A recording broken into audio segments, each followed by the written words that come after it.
The regular meeting of City Council for Monday, April 11th, 2022 to order.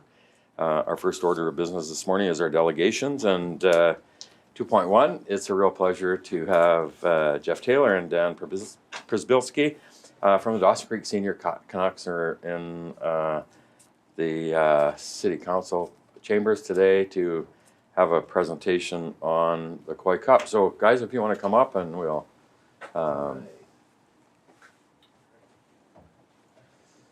so it's so good to have the Dawson Creek Senior Canucks representatives in council today, and a rich and long history of our senior hockey in our community. I don't know, 70 or 75 or how many years.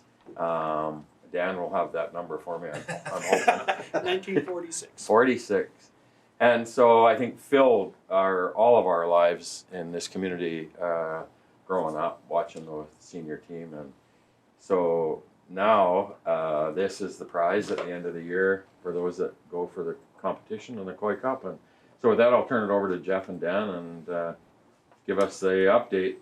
Yeah, basically this year we didn't have a league, so we decided that we were going to keep the guys together and keep playing, so our only option was to go for the Koi Cup. Due to COVID, we couldn't have the regular 14 tournament, so BC Hockey awarded the Central Interior League to host the Koi Cup for whoever won the playoffs. So Terrace won the playoffs, got to host the Koi Cup. We had to play all over the place, played 6 games to qualify for the Koi Cup. So we went down to Camrose, Quesnel for 2, and then here against the Kodiaks for 2. Then we had to compete in a playdown against Rossland and Powell River.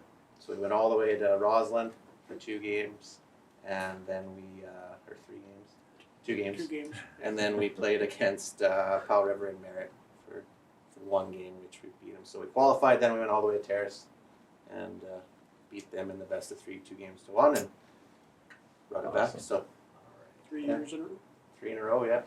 So, born and raised Dawson Creek hockey, so for me it's pretty special being from here to bring it back, and our eyes have been set on the league championship, which we haven't won since 2002, and we got 1 game away a few years back before COVID shut us down. Oh, so right. that'll be the next thing on the list if the league's a go. So Awesome. yeah, so we definitely felt the support of the community when we're down doing this stuff, and it means a lot. So this trophy dates back to 1912, so it's quite a neat trophy that's still around, and one of the oldest, I believe, in BC, if not maybe one of the oldest in Canada. So it's pretty neat. Good job. Dan? Natural tradition for the Koi Cup is that it comes back to the community and spends a day with everyone in town. So we'd like to start the trip around town with the city of Dawson Creek. Awesome. Thank you guys so much. Honestly, the commitment from guys who are working guys, right? Everybody's, they're not, this isn't where they're paid positions. These are working guys. And a huge commitment. When you talk about that going to Rossland Trail, the guys that are taking some time off work away from family and go to the Caribou and then on and Camrose and then to Terrace. It's a huge commitment, and on behalf of the city and mayor and council, I know all of us want to express our appreciation to you guys for keeping it going and keeping that important aspect of our community alive. And really congratulations to all of the players and all the volunteers who helped make it happen. Thanks a lot. Thank you for your time. Appreciate it. So we'll take it. We'll display it in City Hall and with pride, and then we'll get it back to you guys for its tour around the community. Sounds good. Good. And as the next player, you got to make sure it stays on Blair's. Yeah, list. I'm sure Blair's name is on it somewhere. On the bottom. There's a sticky on it somewhere. Thanks, you guys. Thank you. All right. Hey guys, congratulations. Thanks. Our next delegation, we have Chelsea St. Pierre is here with our Community Services Coordinator, and we got a proclamation to recognize Pitchin Week Canada. Good morning, Chelsea. Good morning. Nice to see you. I haven't seen you forever. I know, right? We were at the volleyball weekend all weekend. All weekend, Good yes, job. you bet. So it's my pleasure to read the proclamation this morning for Pitchin Canada Week. Whereas hundreds of thousands of Canadians show their concern for the environment and their communities each year by participating in Pitch in Canada projects to reuse, recycle, refuse, and properly dispose of waste, clean up and rejuvenate local neighborhoods, green spaces, ravines, waterways, and illegal dump sites, restore habitat, and to establish composting and recycling projects.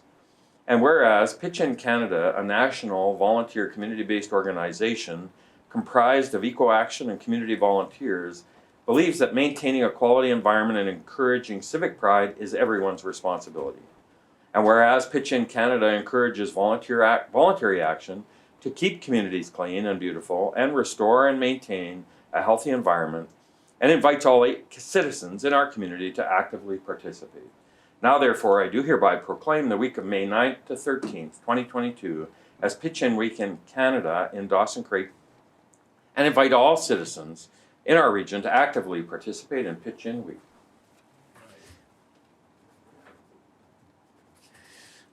Thanks, Chelsea. You want to say a few words about? Yes, no, for sure. So, as you guys all know, we woke up to winter this fine morning.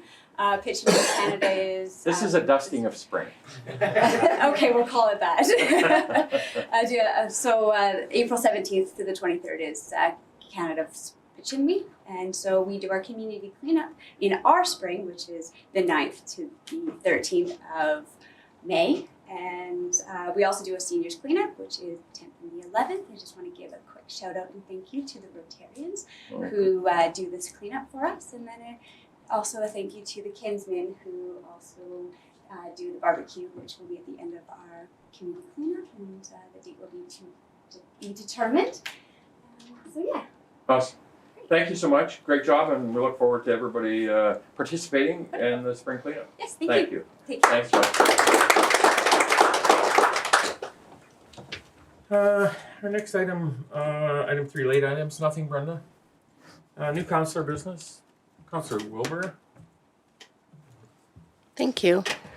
First off, I just want to thank the volunteers for their passion and dedication at our archives. So I did a tour. I think Councillor Dober was there, and Kemp and Earl. So we had a great tour. It was great to see what they're doing and all the stuff they have down there. So it was great conversation. They had coffee and treats for us. So that's always nice. The other thing I wanted to talk about was recycling. So congratulations to our homeowner. I won't give the address, but on 108th for having the best bin last recycle week. So they had a $25 Tim Hortons card dropped off to them. The Trash Pandas walked over 70 kilometers because we didn't start till Tuesday. So we'll add Monday in and see what that looks like. So some of the things that I wanted to mention was the contamination that we're seeing. So plastic bags, hangers, construction waste, household waste, yard waste, pet feces, and glass. These do not go in your recycle bin. There are places for them to go, but it's not the bin with the blue lid. So I'm putting it out there to the public. Please do not put those in your recycle bins. But offers, those that are doing a good job, every week we'll draw for a gift card. It won't always be Timmy's, but it'll be from some place around town. And at the end of each month, the Trash Pandas will be drawing of all of those recyclers that got their name in the draw, and we'll give away a food cycler every month. And then when we're out of food cyclers, we may get some more or we'll find something else. So they're out there. It's snowing, blowing. Pens aren't working, but they are out there checking bins. So thank you to the Trash Pandas. And I'm lucky because every council meeting falls on the Monday of Recycle Week. So that's the only day my head won't be in a bin around town. So thank you to them for what they're doing. And thank you to those in the community that are recycling properly. We really do see some great bins. Thank you. Councillor Parslow.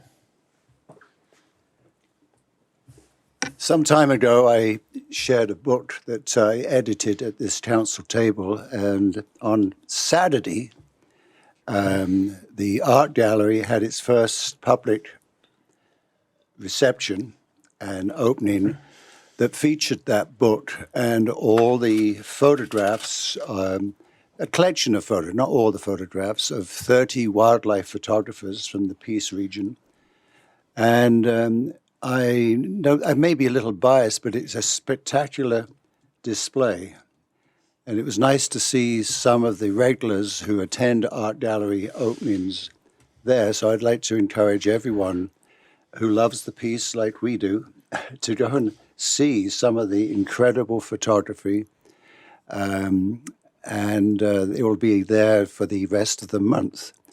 I'm also pleased that in the last Thursday of this month, the library will be hosting an event. The library staff told me that they draw a different crowd from the art gallery, and so they have two of the books now in their collection, one at in the Calverley collection to augment it, and one in the regular collection. So that's going to happen the last Thursday. Tomorrow, there will be the AGM of the Mile Zero Park Society, and those who are interested in that, in the Pioneer Village, the future plans for for that whole complex that's out there, might be interested in attending that at the Sudeten Hall at 6:30. Some good news concerning the Dawson Creek Sportsman's Club. You know that an indoor range is being built, and there are some challenges, but many of the challenges have been overcome. There will be an official announcement soon, but there's a major grant has been given that will enable the club to put in the necessary HVAC system.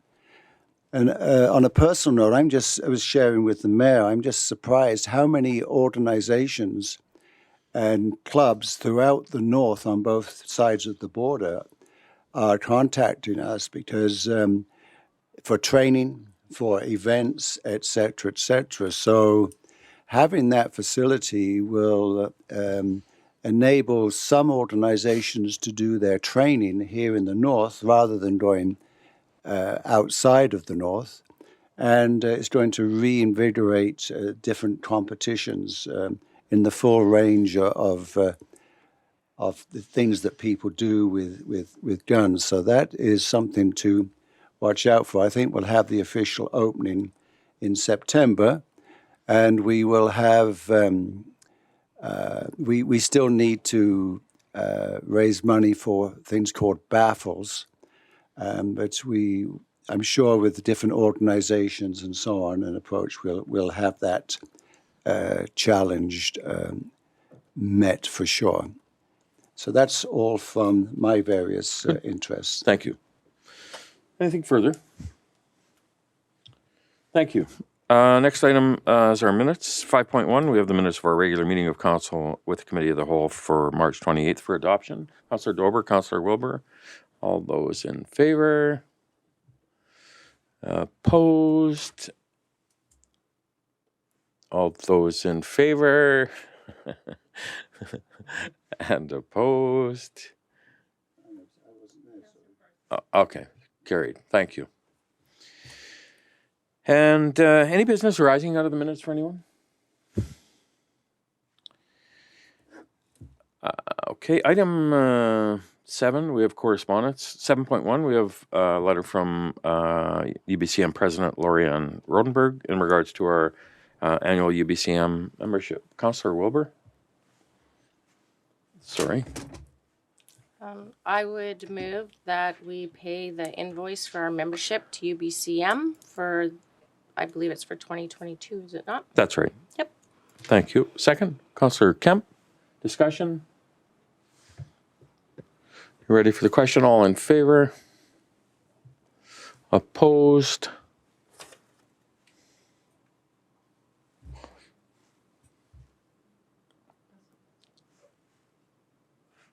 Yeah, all in favor. Carried. Thank you.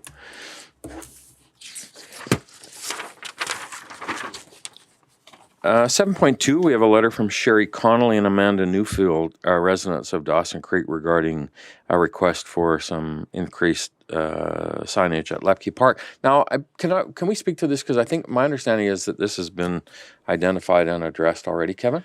Yeah, through your worship. So we received the letter last week, early last week. So we took a look at the park. realized there's some signage could go up, so we had the Parks Department go up and install 5 new signs that speaks to keeping dogs on leash. We've also reached out to the SPCA to keep an eye on things up there. And we've got a number of signs that we're going to put up throughout the community and in park spaces, again, just reminding folks to keep their dogs on leash. Perfect. So the concerns raised by Sherry and Amanda were in the works and have been addressed. And staff can reach back out to them and just let them know what we've done. Thank you. Councillor Wilbur? I just wanted to add to that, I did actually get a few calls from neighbors regarding this, but the other one that I'm getting calls on is that residents seem to think the Ball Diamond on 92nd is an off-leash ballpark too. So I just wanted to put it out there that not all Ball Diamonds in the city are off-leash dog parks. We have one, and that they shouldn't be using the other Ball Diamonds. So there's quite a few dogs are finding that the 92nd Ball Diamond is their play area, and people are just putting them in there and taking them off leash. So I've gotten some calls. So just another one that we need to watch, I guess. Thank you. Do we want to, we should make a motion that we have received this and and administration have taken action. Councillor Wilbur, second. Councillor Kemp, thank you. Any discussion, question? All those in favor? Opposed? And it's carried. Thank you. 7.3, we have an email from the BC Climate Action Secretariat regarding requests for feedback on the BC Offsets Protocol Policy. Councillor Parslow. I move we receive this for information. Thank you. Do I have a seconder? Councillor Dober. Discussion. Oh, no. Discussion. All those in favor? Opposed? It's carried. Thank you. 7.4, we have an email from the organics team from the Ministry of Environment and Climate Change regarding new funding opportunities for the organics infrastructure program. Administration, do you have any update on, and do you want to give council just a bit of it before we move this, Blair? Or sorry, Kevin? So through your worship, I did take a look at it. What it appears is it's about expanding a program, and it has some requirements on how many tons you have to process each year and whatnot. Looking at it, I'm not sure that the program's applicable. It may have been last year when we upgraded a drop-off site. That might have been something that we could have looked at. But right now, with the way the program is, it might be tailored more for the regional district if they're looking at it. But I can talk to Jared and see if there's something there. But yeah, the one thing I know that the regional district were looking at that vermiculture composting for both the north piece, south piece, and I think components of that have fallen aside, and so they're not moving forward with it like we had anticipated they would.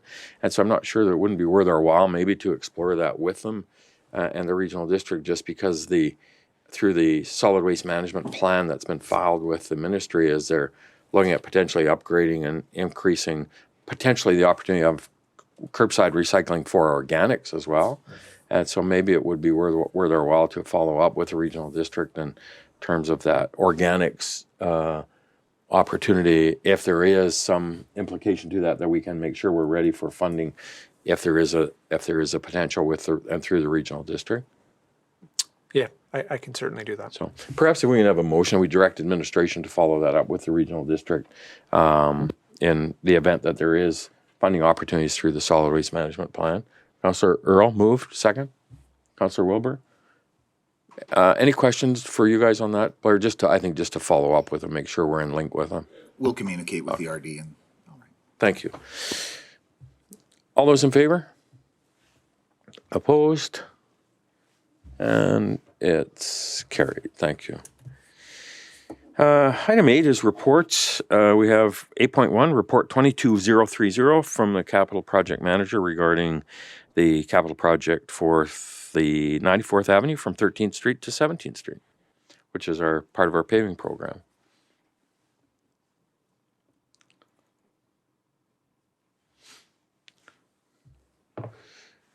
Councillor Javetkov? I'll move the recommendation that report number 2022-030 from the Capital Projects Manager, request for tenders 2022-14 Capital Roadworks Project 94th Avenue, 13th Street to 17th Street be received. Further, that council award the contract from RFP 2022-14 Capital Works Project Program 94th Avenue to 13th Street to 13th Street to 17th Street to Swamp Donkey Oilfield Services for the price of $3,938,630.33 plus applicable taxes. Further, that council authorize the release of sanitary reserve funds of $100,571.47 in order to complete the roadwork related sanitary sewer replacement as planned. Thank you. Do you have a seconder? Councillor Parslow, discussion? Administration, do you want to give an update on how this fits within our budget and capital and all that? Kevin? Yeah, so through your worship, so in this particular project and what we had for estimated budget, overall the project came in a couple $100,000 under, so that's good. The sewer-related component, as you see through the report, did come in a little bit higher, so that's why we're asking for the reserve funds. So again, we've got one more project that's going to close this week, which is the first phase of Camaro Reconstruction. We're going to have to take a look at that and see what the end numbers come in at, and because we've utilized some of the total on these first two projects, and we'll determine whether we can complete the entire scope of Camaro or if we'll have to look at altering that. But we're hopeful, and we'll see where it goes. Good. Thank you, Kevin. Councillor Dober? Thank you, Worship. Just maybe some clarification, but we just approve, or the motion is for 3.9 million to Swamp Donkey Oilfield Service, but their portion of the contract's only 3.2 million. So is that just worded wrong, or am I misunderstanding something? Because the 3.9 includes the city supplied, the contingency, consulting, which I'm assuming is being paid by the city, and electrical.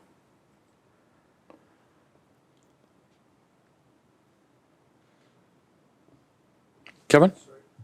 Yeah, sorry, through your worship. No, you're absolutely correct. I'm sorry, that does appear to be a typo. So the contract for Swamp Donkey, as indicated earlier, was the 3.2, all in 3.9. So those are the total costs. So yeah, sorry, apologies. So we should change that number to the 3.219,345.92, which is the contract price for Swamp Donkey. Thank you. So we'll just have a motion to amend that, or amendment to amend the amount. Councillor Earl? Thank you. Second, Councillor Wilbur? Thank you. Yeah, good job, Darcy. Thank you. Any comments on the amendment? You ready for the question?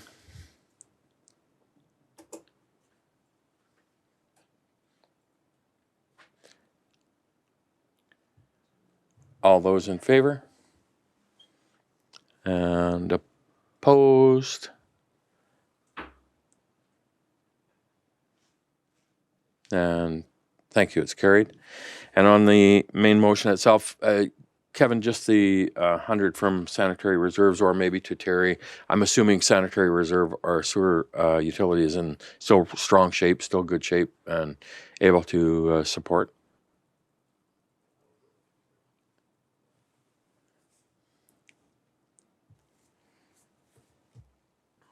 Yes, that's correct. It's got enough, definitely. Good. Thank you. Any further comments? Councillor Dober, sorry. I'm just wondering, do we need to make another motion to approve the remainders for the city to do the remaining part of that contract, the other 700,000, or is that within the? So that's. Go ahead. So Kevin. through your worship, those remaining portions are within the overall scope, so we should be fine. Just making sure. Thanks. Thank you. And so on the main motion itself, any further discussion?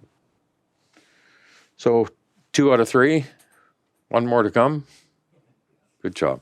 Thank you. All those in favor? Opposed? And it's carried. Thank you. 8.2, we have report number 22033 from the Chief Financial Officer regarding our 2021 draft financial statements. Councillor Wilbur? I will move that report number 22-033 from the Chief Financial Officer regarding our 2021 draft financial statements be received. Further, that council approve the 2021 draft financial statements as presented. Further, that the 2021 audited financial statements be brought forward to be formally approved at the council meeting on April 25th, 2022. Thank you. Do I have a seconder? Councillor Kemp? Discussion? Councillor Parslow, or Councillor Earl, go ahead. Thank you, Your Worship. I just wanted to register my positive disposition towards the draft financial statement. Specifically, a couple key areas to highlight. In summary, the city has improved its net financial asset position from 10.2 million in 2020 to 26.7 million in 2021. This is the second year that the city is not in a net debt position, meaning the city has sufficient financial assets to settle existing liabilities. That's, I think, something we should all be proud of. It's certainly something I'm proud of. I know we've asked a lot of the community over the last few years to get to this point. And there have been a number of difficult decisions to help allow for this, but it is important work, and it's a big part of what we do. And I think to see the financial situation trending in the right direction, despite a tepid economy over the last few years, despite the added pressures of the pandemic, speaks to the resolve of the people in this room and of our staff and of everybody in the community to improve the situation. So something we should be proud of. Thank you. Councillor Parslow? Looking at the expenses, how did a 1 million decrease in protective services occur? I mean, did we reduce our fire department or our RCMP? Just pure expenses to being under the RCMP complement budget versus actuals. And that happens to us annually when we have a budget of 25 members and we end up with a rolling number of 18 or 19. So it's wages, and that all rolls to a surplus for us. Terry? Yeah, so in 2021, like the mayor said, we budget for 25 members, and in 2021 we had 16.9 members. Okay. Thank you. Further comments, further questions? Blair? Your Worship, just, echoing Councillor Earl's comments and council, I want to say thank you to yourself and council for what I would consider some very prudent decisions over the last year or two, particularly. There has been difficult decisions made that our workforce has helped us through, that the public has helped us through. The financial sustainability of the city has been foremost, I believe, the direction that Mayor and Council have set for administration. I want to thank my senior executive team all the way through to every worker in the city. There is, without question, the decisions have had impact. It is always easier to say yes than it is to say no, but no sometimes has to come with some difficult changes that have occurred. But I think for the betterment and the long-term sustainability of the city, the trend that you have set is a welcome one from the position of administration. Although difficult to work through sometimes, it is the right direction, and I see a continued effort to move the fair share revenue out of operations to capital where it rightfully belongs. And if we continue down the road that in the path that we have set, we will accomplish that in the time frame set, if not sooner. So I just want to express my thanks to yourselves and to every worker at the City of Dawson Creek who has felt these changes, both positive and negative. Thank you. Thanks, Blair. I just want to speak to a couple of things. The last 4 years, as I think Councillor Earl and others have mentioned, was is part of that tough work that goes on in governance in terms of where we needed to move. And I think there was one frustration I heard over and over again, or I shouldn't say over and over again, but you'd hear from people saying, "Oh, the city's broke," and I found that very difficult to hear because we weren't and are not broke. What we did is we moved to a position of trying to provide a strong financial future for our community, and this financial statement of 2021, I think, it absolutely demonstrates that the work that council, administration, and all of the organization have done in terms of getting us to that road of a strong financial future. And you look at our financial statement and cash balances and reserves and accumulated surpluses and debt and everything is such a really strong statement. So, yeah, I just am so proud of the work that council and administration have taken on and moved into a very strong position. So, thank you to everybody. It was very good. Councillor Parslow? Yeah, just one other thing I don't understand. On page 3, it relates to the air transport, and it talks and the amortization expense. Can you illuminate me what that specifics of that is?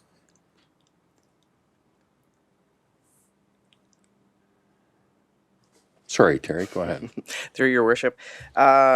Specifics would most likely be, if I was just quickly looking Sure, at it and Terry, guessing, sure. would be, so if we had a new asset in a year, it's never amortized that year. So I would assume that it was added in 2020 and amortized in 2021, hence the amortization for air transport increasing. Yeah, okay. Thank you. Anything further, council? Motion, then. All those in favor? Opposed? And it's carried. Thank you. Item 9 is bylaws, and 9.1 is the Water Conservation Measures Amendment bylaw for fourth reading for adoption.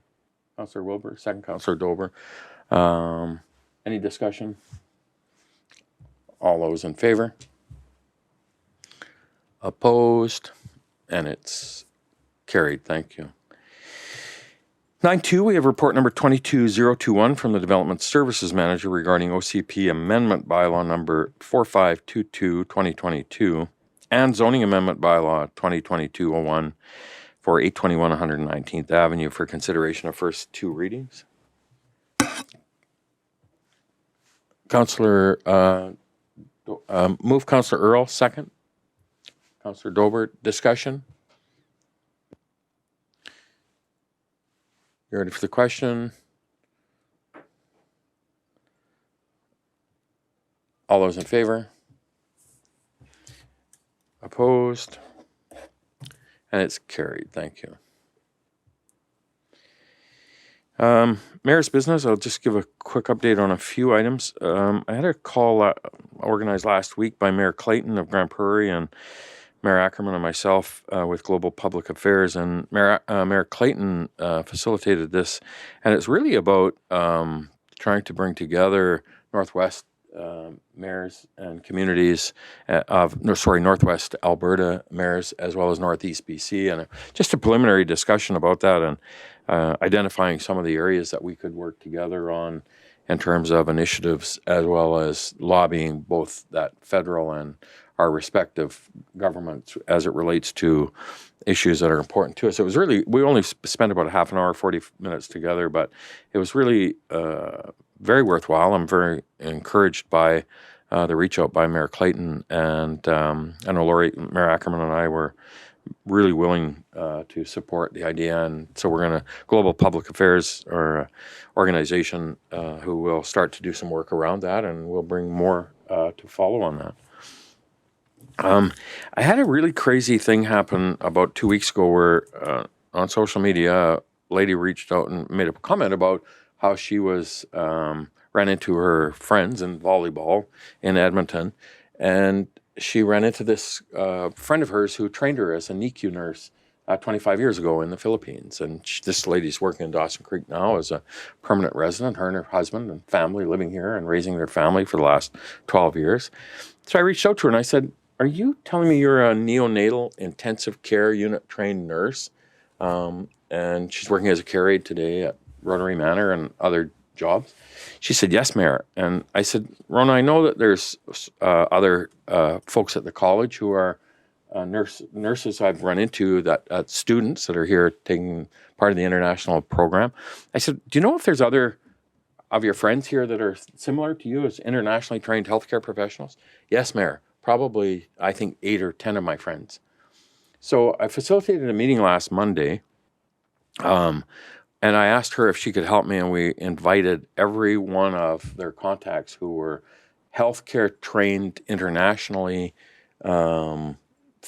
professionals and are here in Dawson Creek, either going to school or are as permanent citizens. We had a group of 42 people show up. I think there was 25 RNs. There was a doctor. There was a dentist. There were 2 lab techs. There were 2 physiotherapists. There was an ICU trained cardiology nurse. And then these other 25 nurses. So I reached out to Northern Health prior to the meeting and said, look, this is crazy to me that we have 45 to 50 healthcare trained professionals in our community today. And isn't there a way that we could find a way to try to help facilitate the accreditation and supporting these people who now are living here, would love, and every one of them without exception said we'd love to be able to practice our profession in Canada and BC and in Dawson Creek. But it's just so expensive for us to do that, and we're working. And there's a young girl that struck me. She's a dentist, a trained orthodontist in the college, taking the culinary foods program from India, and wants to be here in Canada. And so to me, we're going to go to work, and I'm working with Northern Health, and we're going to work with the ministry and say what we're doing today isn't working. We're dying literally trying to find healthcare professionals, relying on agency nurses and other folks to come into our communities. Dawson Creek isn't alone with that. And here we have these people in our community for the last 10 or 15 years wanting to make our community their home, and are trained healthcare professionals. So anyway, it was crazy. So anyway, I'm working with Northern Health, and we'll go to work and see if we can find a way to help facilitate, support, sponsor these folks to hopefully in 2 or 3 years they become healthcare professionals licensed and accredited in the province of British Columbia. Councillor Parslow? Well, just to add to that, I'm glad that's very interesting. I'm glad you're doing that. Some of the people I support in a different agency are just on reflection, right? Just in one program, there's 6 people employed in this one program supporting one individual. 2 of them I know are nurses. One is a physiotherapist and one's a dietitian, and they're working in a aide position. So they're qualified in their country of origin. They may well have attended this meeting, but it's just totally mind-boggling. Yeah, it's exciting to me to think. And the girl said, Mayor, there's a bunch more that weren't able to come today. Yeah. So, it's just nuts when you think about that we have. Just further add to this, I was not in the healthcare, but in the education field. I was approached by a very well-known lady who's from the Philippines in this community, been here many, many years. And she introduced me to a lady who was wanted to be a teacher. She was professor of education, a doctorate in something or other with early childhood education, and she couldn't get a job here. But the stumbling block are these various colleges, whether it's the College of Teachers and so on. But I talked to the lady at McDonald's for some time. This is about a year ago. And wow, she had personality. She had everything I want to see in a teacher. And we have a teacher shortage, a major one. We've got all sorts of vacancies. You look only under your nose sometimes. But I think that there's a bottleneck with the licensing. Well, I think that's part of it, right? We just got to go to work with the ministry and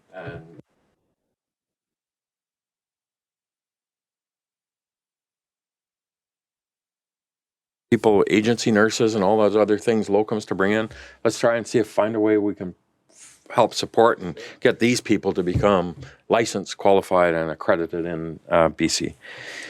WestJet, I had a meeting with WestJet folks last week and just updating kind of on where they're at and what they're doing and the services to Dawson Creek. Still very, very committed to our community. With all of the downturn, they obviously we lost that Sunday flight, but that's back on in May, and they're still really, really pleased with services. Flight data, passenger loads were up last month, and they're bringing that fourth flight back in May, and the schedule shows for July at 7 days a week. And so we're really excited about seeing that happen, and they're still very happy with the services to Dawson Creek, and I couldn't be more pleased to see them continue to see loads increase. Councillor Wilbur gave an update on the curbside recycling, and so we've been doing some work over the last 2 weeks. The complexities of how solid waste works in terms of what we do and how we do it as a municipality, and I'm going to try and explain it very quickly and the best I can. So we, the City of Dawson Creek, along with every other municipality in the Northeast, as well as the rural areas, are all part of the Peace River Regional District Solid Waste Management Plan. And the regional district and all of us as part of that, as legislated by the Ministry of Environment, are all part of a overall solid waste management plan. And so the services that we provide in the city by picking up waste at the curbside, both waste as well as recycling, is a service we provide to our residents. And then once it's collected, then it goes to the either the depot at DC Recycling or to the landfill site. And then once it's there, it takes on the responsibility of the regional district through the solid waste management plan to handle that post-collection. So we've been moving into a process where we're working with Recycle BC, and they'll take on the responsibility of our curbside collection process. And we hit a roadblock this last week because our contamination rates were so high that Curbside Recycle BC were saying, look, we don't know that necessarily you guys are going to be able to bring your waste to the depot, and we had no option. And so we've been battling with it for the last week or two, but I think we've got it resolved, and Recycle BC now are taking it on. And so we'll manage our way through that. We'll continue to ensure we build that program so that it's successful. It's very, very popular with our community. It was the #1 requested service through our official community planning work that we did a couple of years ago. But as Councillor Wilbur indicated, the contamination rates are the issue for us, and we need to ensure people are aware that they are jeopardizing the potential of this service for the future if they continue to either deliberately, in some cases, contaminate the curbside collection stuff, putting their garbage, their waste into it. So I think the two messages is we engineer a program, we educate people on what you can do and how you need to operate it. And then the third pillar is we enforce it. We've tried to enforce it with a feather, in my opinion, over the last. We try to be gentle and we try to encourage people, but some of that just isn't working, and people are going to start to get fines. We need to start fining people for deliberately contaminating our curbside waste. You're going to either get fined or you're going to lose the service. People need to wake up and understand that that is going to be we're not going to jeopardize the service for all because a few people are choosing to contaminate it. If you're going to contaminate it, you're going to lose the service and you're going to get fined by it. And so I just need to emphasize that. I can't stress it enough that we're not going to jeopardize this service for all because a few people are deliberately contaminating it. And education is a piece about, you know what, people sometimes make a mistake, and we appreciate that, and we mark the bin and say, look, you put some of this in, or the pandas do that, and we're auditing that. But at the same time, if you're deliberately dumping garbage in it, then we're going to fine you, and we are going to pull the tub away from you. Thank you. Councillor Parslow? Well, I totally agree with you. So just a question to staff. Do our bylaws, as they currently are, enable us to do that, or do we need to amend our bylaws? If we do, I suggest we get on with amending them. Kevin? So through your worship, yeah, our bylaws do allow for fining. So For recycling? yes, that's correct. Fines are $150. So depending on what we see, we have the ability, right, as the mayor indicated, if it's a simple mistake that somebody may make that's putting plastic bags in, let's say, we're not going to fine the individual, we're going to educate. If it becomes a recurring thing, then we have the ability to do so. But at the same time, if we encounter a situation where you have dog feces or hypodermic needles or the like that go into it, they're going to get fined right off the bat. And if it happens again, then we'll look at removing the bin. Thank you. Any questions for anybody? Councillor Wilbur? I'll just add that when the pandas are out, so they will, if they can, remove a hanger or plastic bags, they'll put it in the garbage and they'll leave a nice little note for the homeowner saying, hey, don't put this in there, we put it in your garbage can.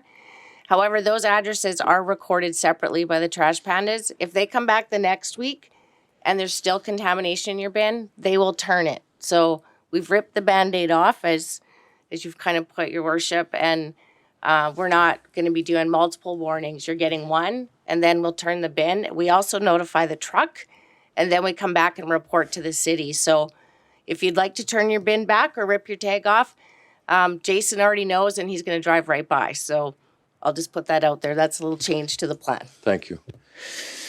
Thank you. Blair, anything? Welcome back. Thanks, Your Worship. I have nothing to report today. Good. Other than the snow is wonderful to come back to. It will come. Glad you had a good break. All right, thank you. Diary, nothing new. Nothing new to report. Consent calendar, we have nothing. Strategic priorities, nothing new. Media. So we have a motion then to recess to our closed meeting. Councillor Dober, Councillor Kemp. Agenda item 4.1 and 4.2 are our minutes. Item 2.1, section 91J is information that is prohibited from disclosure under section 21 of the Freedom of Information and Protection of Privacy Act. All those in favor? Opposed? Carried. We'll be back in 7 minutes. Not 20 minutes.